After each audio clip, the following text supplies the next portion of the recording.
But if there is any question, it is burning, allow you an opportunity. Allow me, there is, okay, fine, okay, give them the chance. Also benefits them, and also there are people, like there are people in the different districts. So you find there are several programs of the government. Thank you, Honorable, for your presentation. Mine is just a request. It seems there is a gap in the information sharing, benefiting our people. Some people they even come to the district to seek for the more information about it. You find there is no. I think there is a problem. Instead of this government programs, you find the money is in the bank, the information flow or information sharing is not well done. So that you find this leader should be given people. Some technical support from us. Thank you very much, and I must thank.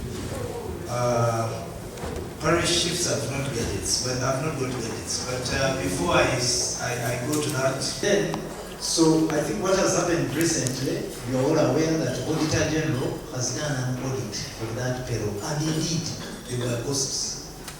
So those ghosts are being weeded out, and then government is taking a decision.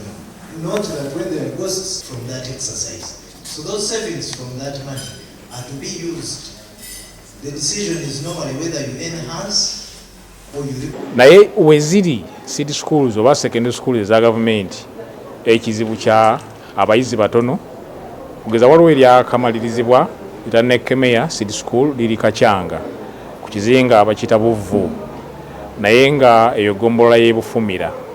Bufumira yina ebizinga bingi bisukwa mu 10 ate nga byesudde kati bonna okuva ku bizinga ebyo byonna babasuubira okukera ku makya balinnya amaato bajje Kachanga ku ssomero ate olweggulo balinnya amaato badde ewaabwe gye bakola ki gye basula. Ensonga eyo nzibu nnyo era essomero lirimu abaana batono bakyali batono naawe walala bwe watyo nga tubasaba nti bakyuseemu ku lwakalangala kubanga poliisi eri nti amasomero gano aga gavumenti galina kuba gadde obanga abaana basoma bava waka. Kyokka ekalangala bwe tukikola bwe tuti amasomero gajja kubeera makalu ng'ero lye mbagambye Nekkemi eriri e Kachanga lirimu abaana batono naye ng'essomero ebizimbe birungi ddala era bikyali bipya. Ne tubasaba gavumenti etuwe ssente ezimbeyo ebisulo by'abayizi abaana babeere nga babaleeta taamu ng'etandika ne babeereyo ku ssomero ne basoma ne badda ewaabwe taamu ng'eweddeko. Ekijja kuba kitumbula ebyenjigiriza n'okulaba nga ssente gavumenti ziyateeka mu ssomero lino tezifa bwereere naye ekigendererwa ekyokusomesa abaana kibeere nga kikola ki nga kituukibwako. N'amasomero ga primary nago kye kimu. Poliisi ya gavumenti eri nti buli muluka gwali baddemu essomero erya primary naye emiruka gy'ekalangala mu bizinga ojja kusanga omuluka nga guliko ebizinga ebisukka mu 2 omuluka. Kakitegeeza nti nabo abaana boogenda okusomesa mu ssomero tebava ku kizinga ekyo kyokka bava mu bizinga ebyenjawulo.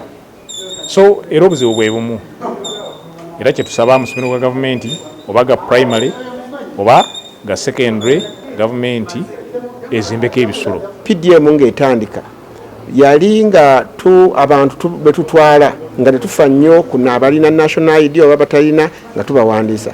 Kati bwe twatuuka obenrollinga mu system nekiba nga tekikkiriza kubeera nti tubagira ki tubateekamu. Kati oluvannyuma ennyo ne tukikola ne system kuba twali tulina PDM information system.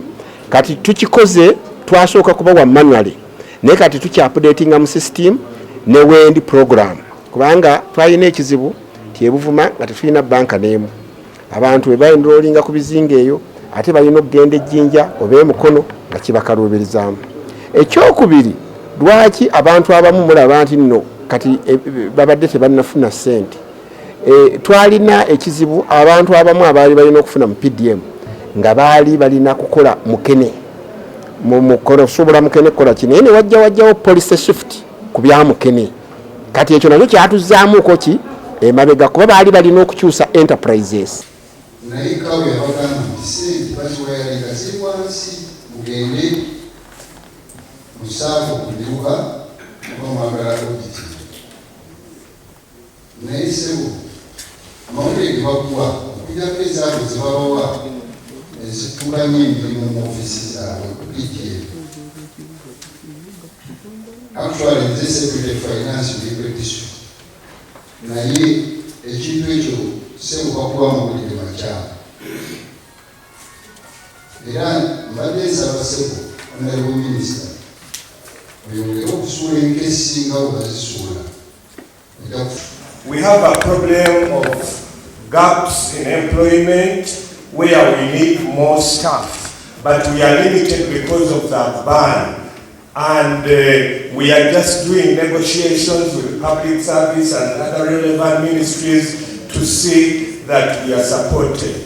We are just calling on you to help us to talk with government cabinet to see that they lift the ban so that we can do more recruitments. You find we have few teachers in some schools. In a class you find in a school 3 teachers or 4.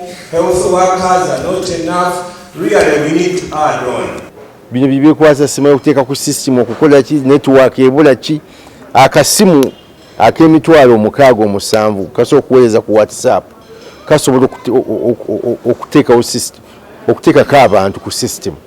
So wabeddewo bunafu tuwabadde political leadership naye maze okulagira tiimu yange ku finance egende camping ebuvuma mu week 2 balabenga kubanga bwe tuteeka ssente nzibeera mu banka nga ba beneficiary tebazifunye obuba bunafu atwetaaga feedback eno tugifune nti eno tebitambula bulungi nenja kwenkalejinga buli mukulembeze mu kitundu kyo ekikwalagana ne PDM genda mu muluka gyova genda mu Gombola genda mu district yo you are a minister district yo ekola etya mu PDM oli minister you are not DC district yo ekola etya you are C5 district yo ekola etya buli mukulembeze gyava oli wa mawulire nawe oli munna Uganda genda okibire mu muluka gomosula abantu bameka bafunyise kitambula bunjo bate kitambula then twabenga tubitereza.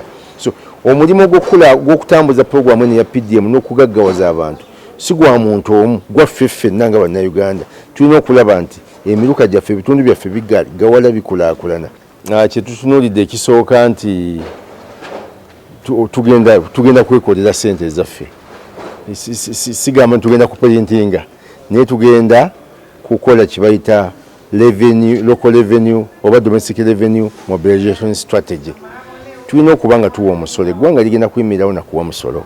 Of course mukimanyi nti buli lutwewola ssente tuba tuzeewoze nga ziba zakuddayo yakinganga okugamba nti kaneewole nnyo nsanyuke leero ate mu maaso eyo bwe naba nzizayo ate nkogge. So tulina okuminimizinga okwewola kubanga era nezituwoze ziba zakuzzaayo. Kati tulina okulaba nti twenkalejinga abantu okulaba nti bayingira mu businesses. Kyova olaba nti gavumenti eyise programs zino PDM, emyoga, sente z'ebyobulimi agriculture facility, sente za ggulo ez'abakyala, sente za SME COVID Recovery Fund.